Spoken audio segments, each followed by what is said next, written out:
السلام علیکم ورحمۃ اللہ وبرکاتہ۔ نحمده ونصلي ونسلم على رسوله الكريم اما بعد فاعوذ باللہ من الشیطان الرجیم بسم اللہ الرحمن الرحیم۔ الا ان اولیاء اللہ لا خوف علیہم ولا هم يحزنون۔ صدق اللہ العظیم۔ درود پاک پڑھ لیجیے۔ اللہم صلی علی سیدنا و مولانا محمد معدن الجود والکرم و آلہ وبارک وسلم۔ صلاۃ و سلام علیک یا رسول اللہ صلی اللہ تعالی علیہ وسلم۔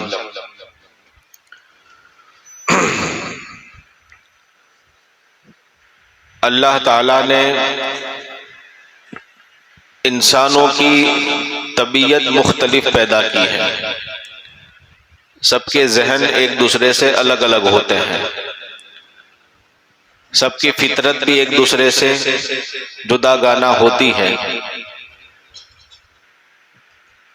اور یہ سارے مختلف طبیعت والے، الگ الگ ذہنیت رکھنے والے، الگ الگ پسند رکھنے والے، اللہ تعالیٰ نے سب کی ہدایت کا انتظام دنیا میں کر دیا ہے۔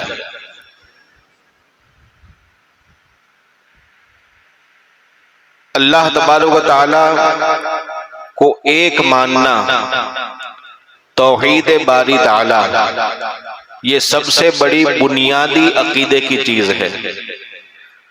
اللہ کے وجود پر ایمان اور اس کی وحدانیت پر ایمان، یہ دونوں چیزیں ہونا ضروری ہے۔ اللہ ہے اور وہ اکیلا ہی ہے، دونوں چیزوں کے اوپر ایمان ضروری ہے، اور یہ دونوں جڑ کی چیزیں کلمے میں شامل ہو جاتی ہیں۔ لا الہ الا اللہ، نہیں کوئی معبود سوائے اللہ کے، یعنی اللہ کا وجود کا بھی اقرار ہوا کہ اللہ ہے، اور دوسری چیز کہ وہ اکیلا ہی ہے اور اس کے سوا کوئی عبادت کے لائق نہیں ہے۔ اور یہ ساری خوبی کلمے کی جو لے کر کے آئے وہ محمد الرسول اللہ صلی اللہ تعالی وسلم، انہی کے آنے سے، پہچان کرانے سے ہم نے کلمہ پڑھا ہے۔ تو اللہ تعالیٰ نے دنیا میں مختلف طبیعت اور ذہن کے لوگوں کو پیدا کیا، الگ الگ ذہنیت رکھنے والے، کسی کو کیا پسند ہے، کسی کو کیا پسند ہے، کوئی اشاروں میں سمجھ جاتا ہے اور کوئی گھنٹوں تک تقریر کرنے سے بھی سمجھتا نہیں ہے۔ الگ الگ ذہنیت کے لوگ ہوتے ہیں۔ سب کی ہدایت کا انتظام اللہ نے کیا تاکہ کسی کو بہانہ نہ رہے قیامت کے دن کہ اے اللہ، میرا ذہن تو ایسا تھا اور اس کے لائق کوئی ہدایت والا دنیا میں نہیں تھا، کوئی یہ کہہ سکتا نہیں ہے۔ اللہ تعالیٰ نے ہر ایک کی ہدایت کا انتظام دنیا میں کر دیا ہے۔ اب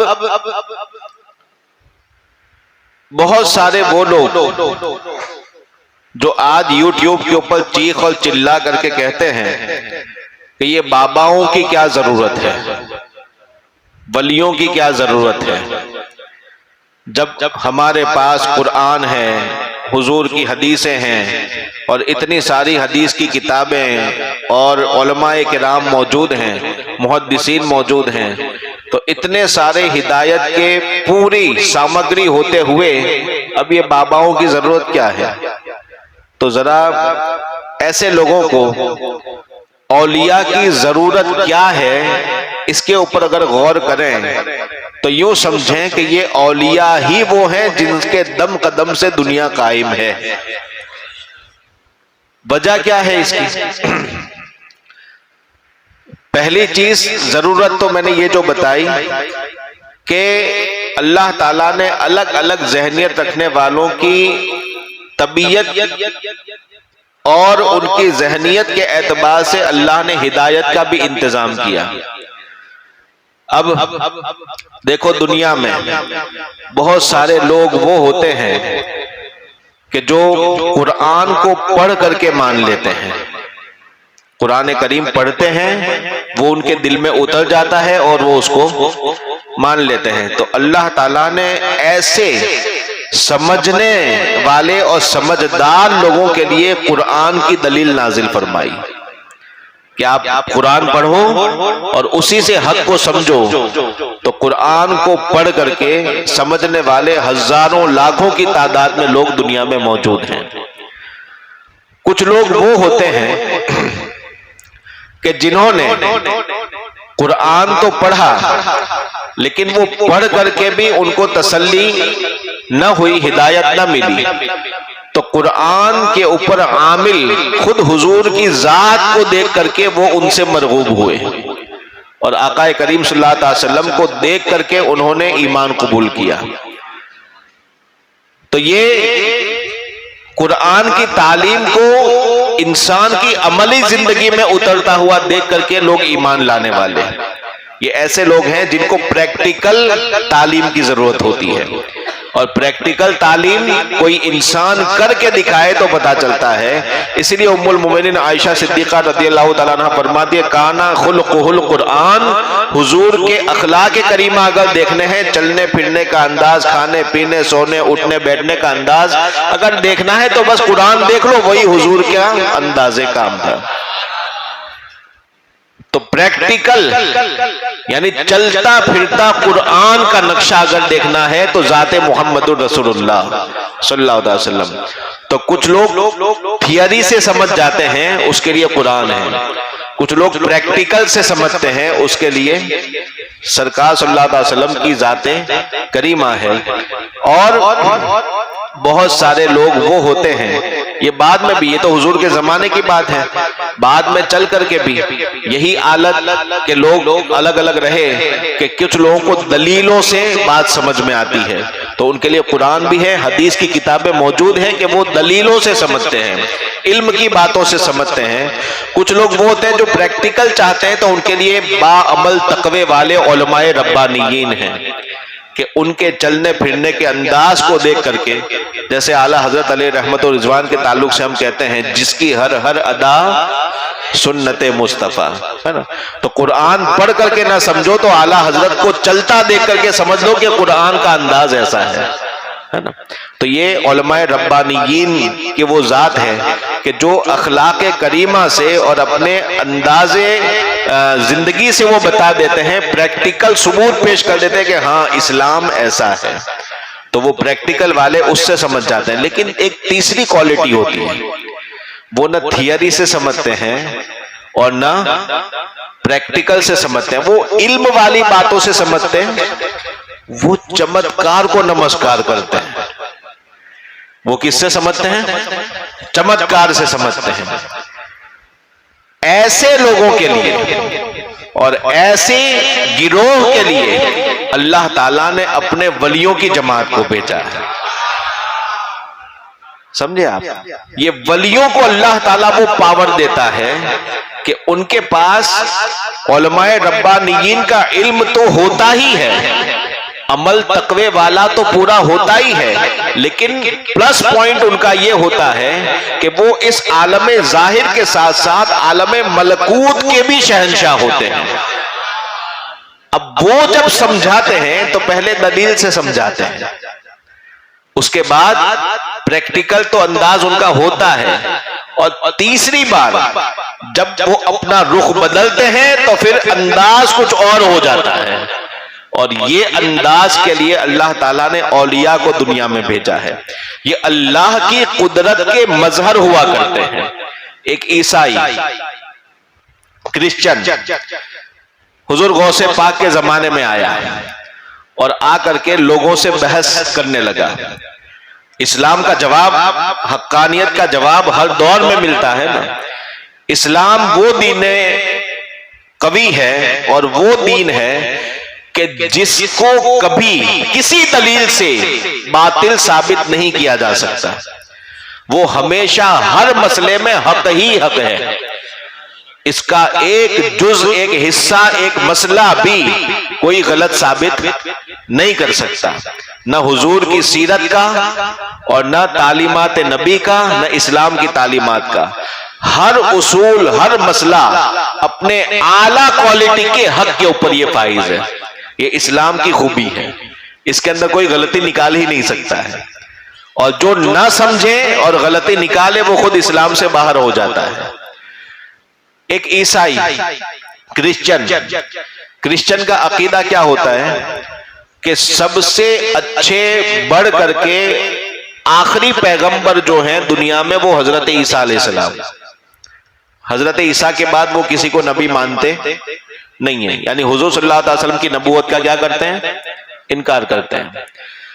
آخری ہدایت کی کتاب انجیل کو مانتے ہیں، اور تثلیث کے قائل ہیں۔ تثلیث یعنی تین خداؤں کو مانتے ہیں، ایک اللہ تعالی، حضرت عیسیٰ، اور کچھ لوگوں میں اب اختلاف، کچھ حضرت مریم کو مانتے ہیں اور کچھ روح قدس کو مانتے ہیں۔ اس طریقے سے وہ کتنے خداؤں کے قائل ہیں؟ تین خداؤں کے، معاذ اللہ۔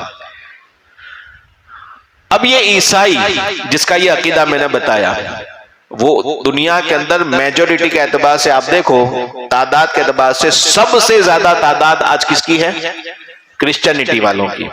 لیکن اصل کرسچن عقیدے والے جو ہیں وہ کم ہو گئے ہیں، نام کے کرسچن زیادہ ہیں، اب دہریے زیادہ ہو گئے۔ دہریے کا مطلب وہ ہوتا ہے کہ جس کا کوئی دین اور مذہب رہتا نہیں ہے۔ اب انگریزوں کو دیکھو آپ، یا کرسچن امریکہ وغیرہ میں دیکھو، تو اکثر و بیشتر ایسے ہی ملیں گے جو نہ انجیل کو مانتے ہیں نہ حضرت عیسیٰ کو مانتے ہیں، یعنی پرانے طریقے پر جو کرسچن تھے اب اتنے بھی نہیں رہے۔ بہرحال ایک کرسچن حضور غوث پاک کے زمانے میں جگہ جگہ گھومتا تھا اور بحث کرتا تھا، کہتا تھا کہ سب سے اچھے نبی، پاور والے نبی تو ہمارے نبی ہیں۔ کیوں؟ کہا کہ بھئی اس لیے اسلام کی تعلیم حاصل کر کے یہ لوگ آتے ہیں، پھر بحث میں الجھتے ہیں۔ تو کہتے ہیں کہ کئی علماء کے پاس گیا، کئی درباروں میں گیا، اور جا کر کے دلیلوں سے بات کرنے لگا۔ علماء کرام نے دلیلوں سے سمجھایا۔ وہ کہتا تھا کہ ہمارے نبی وہ سب سے اعلیٰ اور زیادہ طاقت والے نبی، تمہارے نبی اگر مان بھی لیں معاذ اللہ تو ان کے پاس ایسا پاور نہیں تھا۔ تو دلیل مانگے تو کہے کہ دلیل خود تمہارا قرآن ہے۔ کہا قرآن کے اندر حضرت عیسیٰ کا معجزہ بیان کیا کہ مردے کو ٹھوکر لگاتے تھے اور وہ زندہ ہو جاتا تھا، ہاتھ سے مٹی کا پرندہ بناتے تھے، دم کرتے تھے وہ اڑنے لگتا تھا۔ یہ حضرت عیسیٰ کا معجزہ کس میں ہے؟ کہا تمہارے ہی قرآن میں تمہارے نبی کا معجزہ دکھا دو۔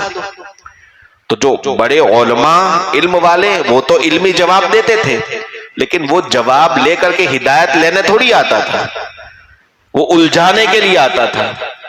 عوام کے پاس جاتا تھا تو کئی ساری عوام کے عقیدوں کو اس نے بگاڑا۔ اس طرح سے وہ جگہ جگہ بحث کرتا پھرتا تھا، آخر کار آیا بغداد میں۔ اب بغداد میں آیا، اب دیکھو بغداد میں ہزاروں کی تعداد میں علماء موجود ہیں، سب ہیں، سب سے بحث میں الگ الگ جہاں جہاں گیا بحث کی۔ ایک بار آ گیا جھپٹ میں ہمارے شیخ کی، حضور غوث پاک سے اتفاق سے اس کی ملاقات ہوئی۔ کچھ لوگ تھے، کہنے لگے کہ حضرت یہ اس طرح سے اپنی بات کہتا ہے اور کہتا ہے کہ تمہارے نبی سے ہمارے نبی زیادہ افضل ہیں۔ غوث پاک رضی اللہ تعالیٰ عنہ پہلے تو کہتے ہیں کہ دونوں ہمارے نبی ہیں، وہ بھی ہمارے، یہ بھی ہمارے، ہاں، لیکن ہم جس کی امت ہیں ان سے اعلیٰ اور افضل کوئی نہیں۔ اب اس سے جب لوگوں نے پوچھا کہ چل اب بول، یہاں بول، تو کہنے لگا کہ ہاں ہاں بالکل کھلی دلیل ہے میرے پاس کہ ہمارے نبی تو مردے زندہ کرتے تھے، تمہارے نبی کی کوئی حدیث ایسی ہے جس سے مردے زندہ کرنا ثابت ہو؟ حضور غوث پاک نے دیکھ لیا کہ یہ کون سی کیٹیگری والا ہے۔ دلیل والے جتنے سمجھانے والے تھے وہ سمجھا چکے، لیکن یہ دلیل سے ماننے والا، ولیوں کی ضرورت دیکھو، اور ایسے انجینئر پلمبروں کو سمجھاؤ کہ ولیوں کی ضرورت یہ ہوتی ہے۔ حضور غوث پاک رضی اللہ تعالیٰ عنہ ارشاد فرماتے ہیں کہ اچھا تیرے نبی کی یعنی حضرت عیسیٰ علیہ السلام کی وہ کیا خوبی کہ جو ہمارے نبی میں نہیں؟ کہا کہ مردے زندہ کرنا، ابھی تو ایک ہی صرف ثابت کر دو. اچھا ٹھیک ہے. کہا کہ وہ تو ہمارے نبی ہیں، میں کیا ہوں؟ ان کا امتی ہوں نا. کہا ہاں.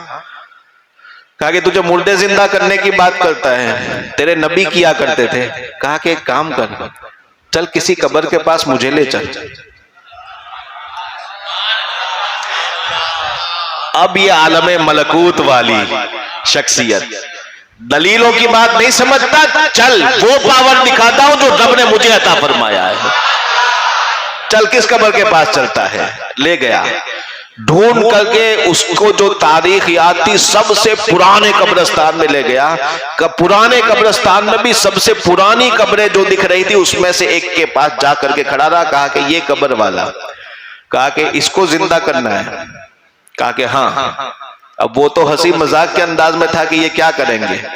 کہا کہ اچھا تو یہ بتا کہ تیرے نبی کے بارے میں تجھے کیا پتا ہے کہ جب وہ مردہ زندہ کرتے تھے تو کیا کہتے تھے؟ تو کہتے تھے کہ قم بإذن اللہ، اللہ کے حکم سے اٹھ جا. غوث اعظم عالم جلال میں فرماتے ہیں قم بإذنی، میرے حکم سے اٹھ جا. مردہ اندر سے زندہ باتیں کرتا ہوا کھڑا ہوا. کہا کہ دیکھ میرے نبی کا امتی جو 5 صدیوں کے بعد آیا ہے، ان کے غلاموں کا غلام، ان کی نسل کا شہزادہ میں عبد القادر، میرے حکم سے یہ زندہ ہو گیا. تو میرے نبی کے معجزے کی بات کرتا ہے، یہ عبد القادر کی قدرت ہے. تیرا پیر میرا پیر، تیرا پیر میرا پیر، فیضان غوث اعظم، نعرہ سبحان اللہ سبحان اللہ. بندہ قادر کا بھی قادر بھی ہے عبد القادر. ہم سنیوں پر الزام مت لگانا کہ ہم شرک کرتے ہیں. عبد القادر کو قادر کا بندہ ہی مانتے ہیں، لیکن تمہارے جیسا اپاہج اور لاچار نہیں مانتے. اللہ کی عطا سے مختار اور قدرت والا مانتے. بندہ قادر کا بھی، یہ پہلی شرط ہے، بندہ قادر کا بھی، لیکن قادر بھی ہے اسی کی عطا سے عبد القادر. بندہ قادر کا بھی، قادر بھی ہے عبد القادر. ارے سدر باطن بھی ہے، ظاہر بھی ہے عبد القادر. سدر باطن بھی ہے، ظاہر بھی ہے عبد القادر. یہ غوث پاک کا رتبہ کہ میرے حکم سے کھڑا ہو جا، کھڑا ہو گیا. سبحان اللہ. ایک یہودی غوث پاک رضی اللہ تعالیٰ عنہ کی وعظ کی محفل چل رہی تھی. آپ کے تعلق سے جو حکایات بیان کی گئی اسی میں سے کسی ایک جگہ پر یوں وارد ہوا کہ مجلس غوث الورا میں ہوتا تو تھا 70,000 80,000 کا مجمع، اور ایسا کہ جو پہلا سنتا تھا وہی آواز آخری بھی سنتا تھا. وہاں کسی مائک کی ضرورت نہیں پڑتی تھی. میرے غوث بولتے تھے، سناتا رب تھا. آخری انسان تک سب آسانی سے سنتے تھے. ایک مرتبہ مجلس واعظ کے اندر حضور اپنے غوث پاک اپنے نانا جان کی شان بیان کر رہے تھے. بات چل رہی تھی معراج مصطفیٰ کی. اب جو معراج مصطفیٰ کی بات چل رہی تھی، غوث پاک فرماتے ہیں ارے میرے نانا کی بات تو کیا جانو، یوں گئے یوں آئے، چٹکیوں میں ایسے گئے اور ایسے آئے. بات چل رہی تھی، معجزہ معراج کا بیان کر رہے تھے. اتنے میں 70,000 پبلک سے باہر کوئی ایک گلی سے اپنے کام کاج سے فارغ ہو کر کے ایک یہودی گزر رہا تھا. ابھی نصرانی کی بات بتائی، ابھی کس کی بات ہے؟ یہودی کی. یہ سب دشمنان اسلام ہیں.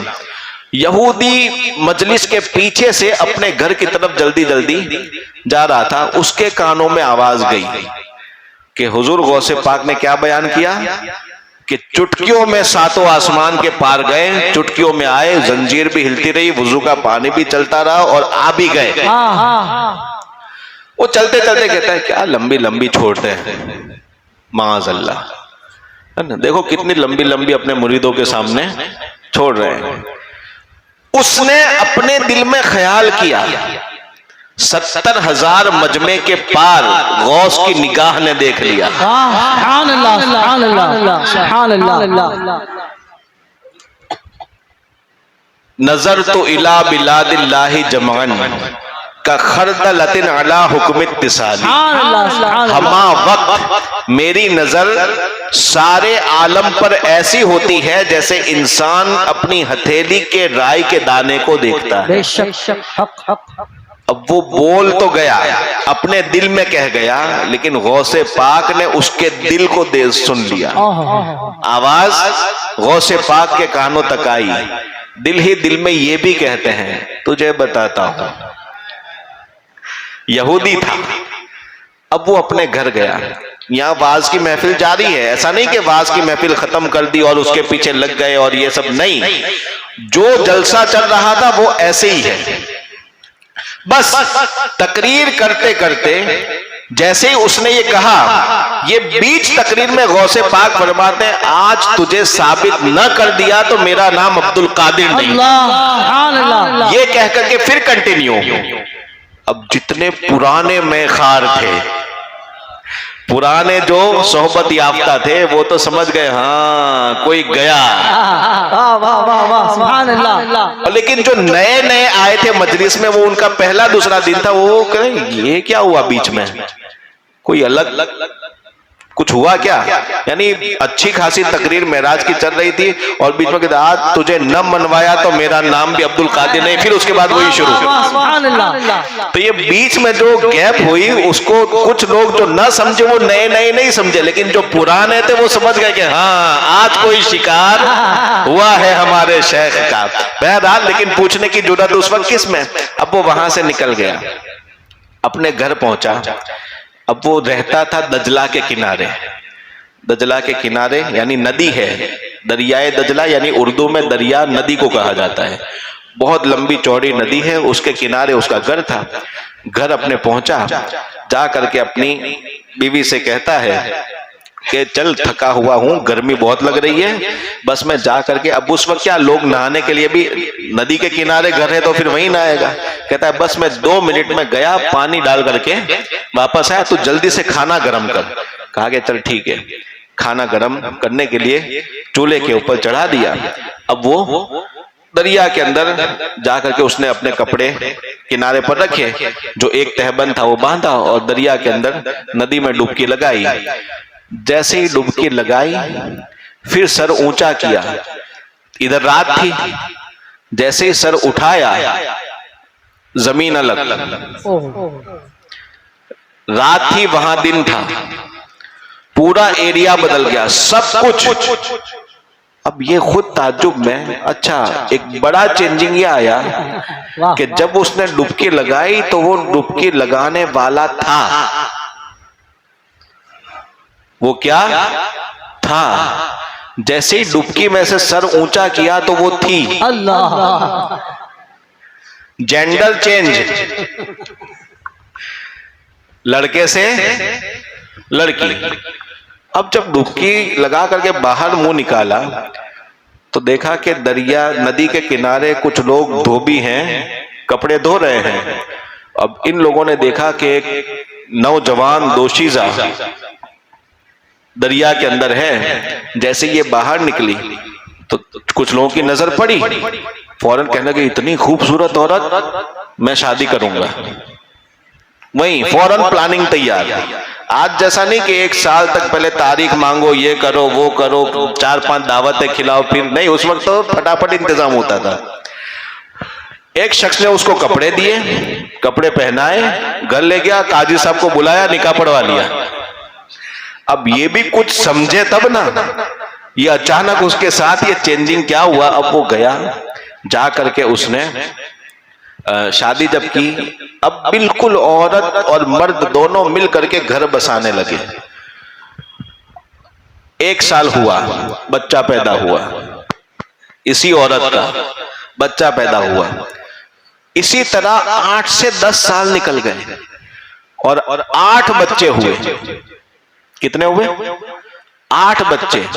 9 سال شادی کو ہو گئے, 8 بچے ہو گئے. وہ 8-9 سال نکل گئے. پھر اپنی روٹین لائف میں دونوں مست تھے میاں بیوی. اب کئی سال, 9 سال 9.5 سال کے بعد ایک بار عورت بیچاری وہ تھکی ہاری کہتی ہے کہ تم تھوڑا بچوں کو دیکھو, میں دریا کے اندر جا کر کے تھوڑا نہا کر کے آتی ہوں, رات کا وقت ہو گیا, اب کوئی ہے نہیں تو میں جا کر کے نہا کر کے آؤں. یہ نہانے کے لیے بیچاری گئی, کپڑے اتار کر کے ڈبکی لگائی, پھر سر نکالا تو جہاں پہلے ڈبکی لگائی تھی وہاں بغداد میں پھر نکلا. سبحان اللہ سبحان اللہ. اب جو ڈبکی لگائی تھی وہ نکلا. سمجھ رہے ہیں نا؟ جو ڈبکی لگائی تھی وہ نکلا, پھر واپس وہی جو پہلے تھا. اب جب یہ نکلا تو چیک کرنے لگا اپنے آپ کو کہ یہ, اب جب دیکھا تو جہاں جو کپڑے اتارے تھے بالکل اسی حالت میں موجود. اللہ اکبر. جلدی جلدی کپڑے پہنے, کچھ سمجھنے کی کوشش نہیں کی, سیدھا گھر پہنچا. گھر پہنچا تو کہا کہ بیوی کہتی ہے کیوں آج بہت جلدی چلے آئے؟ اللہ اکبر اللہ اکبر اللہ اکبر. نہائے بغیر واپس آ گئے, نہائے بغیر واپس آ گئے. تم تو نہانے کا کہہ کے گئے تھے, نہائے بغیر. کہا کہ نہیں, کیا میں نہائے بغیر واپس آیا؟ تو پھر وہ 8. اللہ. کہا کون سے 8؟ کہا تیرے سمجھ کی بات نہیں ہے, میں چلا. اللہ. سیدھے پہنچا غوث پاک کی مجلس میں. غوث پاک فرما دے آنے دو. اللہ اکبر. آیا, بال پکڑے, فرمایا اب پتا چلا میرا نانا کیسا گیا اور کیسا آیا. نعرہ غوثیہ, نعرہ غوثیہ, فیضان غوث اعظم, محفل غوث اعظم, خلیفہ اشرف الفقراء, خلیفہ قائد ملت حضرت علامہ مولانا مفتی جنید نظری صاحب قبلہ. سبحان اللہ سبحان اللہ سبحان اس لیے تو اعلیٰ حضرت کہتے ہیں سر بھلا کیا کوئی جانے اللہ اکبر. کہ ہے کیسا تیرا. ارے بڑے بڑے اولیاء ملتے ہیں آنکھیں, وہ ہے تلوار تیرا. سبحان اللہ سبحان اللہ سبحان اللہ. یہ شیخ عبد القادر جیلانی تنے تنہا اس شخصیت نے 4 صدیوں کے بعد جب عالم اسلام میں پھر سے اندھیرا چھانے لگا تھا, ایک طرف سے جہالت, ایک طرف سے آپسی اختلافات, معتزلہ کی بدعقیدگیاں, خوارج کے ظلم و ستم, اور ادھر سے رافضیوں کی شک و شکوک و شبہات, حکومتوں کے اندر بدعقیدہ اور لالچی لوگوں کی گھسپیٹ, ادھر سے بیت المقدس سے مسلمانوں کا نکلنا, ہندوستان بھر کے اندر سلطان محمود غزنوی کی ہوئی محنتیں پھر سے جب ماند پڑنے لگی, اسلامی چراغ ماند پڑنے لگے, پوری دنیا کے اندر فتنے ہی فتنے پھیلنے لگے, سنیت کا چراغ تلمل ہونے لگا.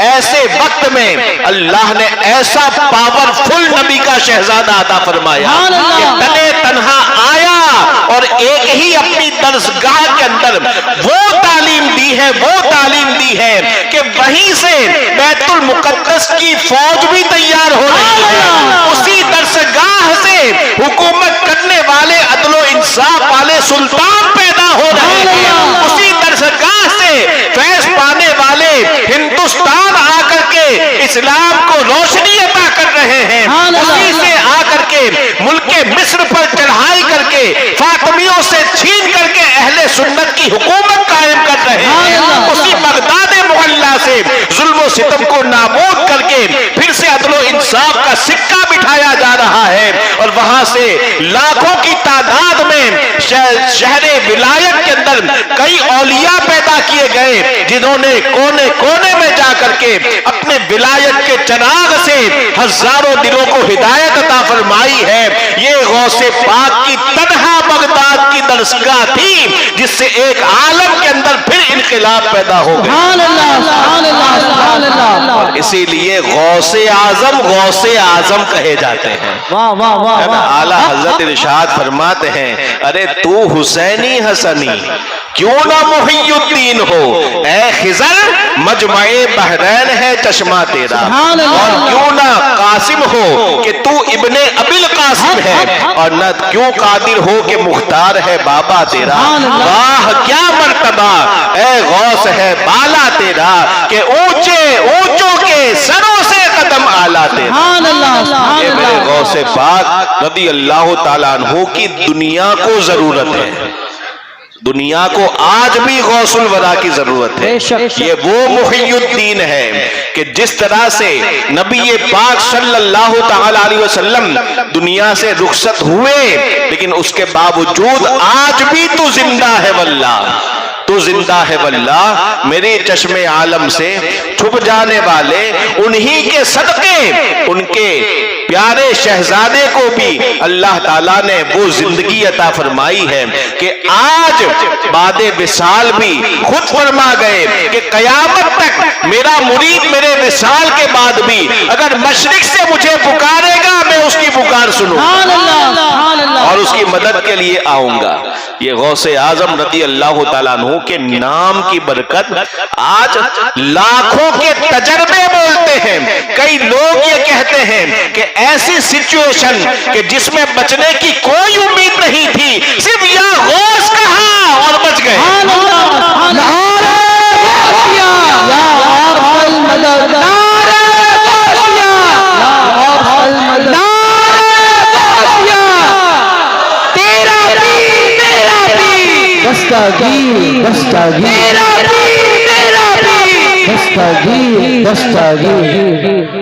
مانگ کے دل سے مانگ کے دیکھو، یقیناً غوث پاک کے دربار سے عطا آج بھی ہوتا ہے، اور اتنا جلدی میں ہوتا ہے کہ اس کی سرعت کی وجہ سے انسان سمجھ نہیں پاتا کہ آیا کہاں سے ہے۔ یہ عطا میرے غوث کے دربار کی ہے کہ ابھی ہماری آہ پوری نہیں ہوتی مدد کو پہنچ جاتے ہیں۔ اتنا ہے کہ کوئی آہ دل سے کرے، وہ غوث پاک کے دربار سے خالی کبھی نہیں جاتا۔ اللہ تعالیٰ کی بارگاہ میں دعا ہے مولا تعالیٰ ہم تمام مسلمانوں کو فیوز غوثیہ سے مالا مال فرمائے، حضور غوث اعظم کی عقیدت میں جلائے، تا حشر ان کی عقیدت میں ہمیں زندہ رکھے اور انہی کی عقیدت میں ہمارا حشر فرمائے۔ وآخر دعوانا ان الحمدللہ رب العالمین۔ السلام علیکم ورحمۃ اللہ وبرکاتہ۔